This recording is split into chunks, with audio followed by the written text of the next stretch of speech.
Tempat itu dipenuhi dengan lubang-lubang serta semak.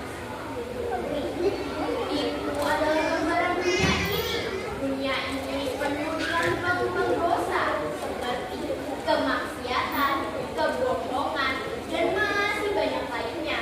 Oleh karena itu, Allah Subhanahu wa Ta'ala memberikan kita petunjuk terbaik, yakni Al-Quran. Allah Subhanahu wa Ta'ala berfirman dalam surat Al-Baqarah ayat 2.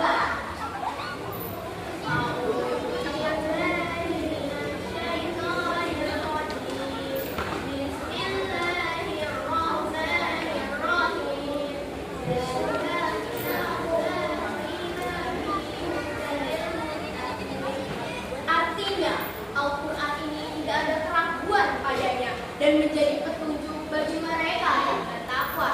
Ayat ini menjelaskan bahwa Al-Quran adalah petunjuk hidup yang paling benar dan tidak ada yang bisa diragukan darinya. Di sini saya ingin mengajak teman-teman sekalian untuk mengenalkan rumus 4M. Apa itu rumus 4M? M yang pertama adalah membaca. Bagaimana kita mau menyapa Allah dan Rasulnya jika kita saja jarang membaca ayat-ayatnya? Mengenai keutamaan berinteraksi dengan Al-Quran ini, Rasulullah SAW bersabda dalam suatu hadis riwayat Imam Bukhari, "Khairukum man ta'allama al-Qur'ana wa 'allamahu." Sebaik-baiknya kalian adalah orang yang belajar Al-Quran dan mengamalkannya. M yang kedua adalah memahami. Bayangkan teman-teman, kita mendapatkan surat dari orang yang kita sayangi, tetapi kita tidak mengetahui artinya. Pasti kita akan merasa bingung. Begitu juga dengan Al-Quran, karena Al-Quran merupakan surat cinta dari Allah yang berisi perintah dan larangannya. Jadi marilah kita menyempatkan diri untuk membaca artinya, agar kita tahu apa yang Allah perintahkan dan apa yang Allah larang. M yang ketiga adalah menghafal. Mari kita cicil hafalan kita sejak masih di bangku sekolah, karena anak yang menghafal Al-Quran bisa memakaikan mahkota cahaya untuk kedua orang tuanya di surga kelak. Selain itu, menghafal Al-Quran juga berarti menyimpan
Nah,